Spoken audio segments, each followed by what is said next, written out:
अमेरिकी space force, जो कि अमेरिकी वायुसेना की नई शाखा है, जिसका मुख्य काम अंतरिक्ष युद्ध में अमेरिका की स्थिति को मजबूत बनाना और अमेरिकी हितों की रक्षा करना है। लेकिन अब इसी अमेरिकी स्पेस फोर्स ने भारत की स्पेस एजेंसी इसरो से प्रभावित होकर एक ऐसा कदम उठाया जिसने अमेरिका में एक नया बवाल मचा दिया। खबर कुछ ऐसी है कि अमेरिकी अंतरिक्ष बल ने 2025 का सबसे बड़ा कदम उठाया। अमेरिकी स्पेस फोर्स ने एक महत्वपूर्ण फैसला लेते हुए अपने प्रोटेक्टेड टैक्टिकल सैटेलाइट प्रोग्राम को आधिकारिक रूप से रद्द करने का फैसला किया है। अमेरिका ने अंतरिक्ष युद्ध में खुद की स्थिति को मजबूत बनाने के लिए 2020 में प्रोटेक्टेड टैक्टिकल सैटेलाइट की शुरुआत की, जिसका मुख्य उद्देश्य ऐसे सैटेलाइट बनाना है जो किसी भी युद्ध में जाम नहीं हो सकते।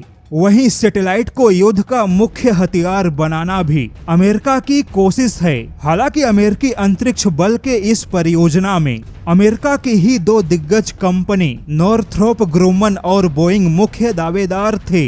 इन्हीं दोनों के बीच में कड़ी प्रतिस्पर्धा थी, लेकिन अब खुद अमेरिकी स्पेस फोर्स ने यह कहते हुए नॉर्थरोप ग्रुमन और बोइंग के प्रतिस्पर्धा को खत्म कर दिया कि यह दोनों ही कंपनियां लूटने का काम कर रही हैं। इन दोनों ही अमेरिकी कंपनियों के प्रस्ताव इतने ज्यादा महंगे हैं कि आज के युद्ध के हिसाब से बिल्कुल भी फ्लेक्सिबल नहीं है। अब यह पहला ऐसा मौका है कि जब अमेरिकी अंतरिक्ष बल को अपने ही डिफेंस कंपनियों के सैटेलाइट महंगे लगने लगे और पहली बार अमेरिकी स्पेस फोर्स ने यह माना कि अमेरिकी डिफेंस कंपनियों को या अमेरिका के किसी भी सैटेलाइट बनाने वाली कंपनियों को भारत के इसरो जैसा फ्लेक्सिबल और सस्ता होना होगा। अब जैसा कि भारत भी अंतरिक्ष युद्ध में कदम रख चुका है, एंटी सैटेलाइट और सैटेलाइट जैमर जैसे हथियारों और तकनीक पर काम की शुरुआत हो चुकी है, लेकिन भारत के परियोजनाओं का खर्च अमेरिका के मुकाबले बहुत ही ज्यादा कम है।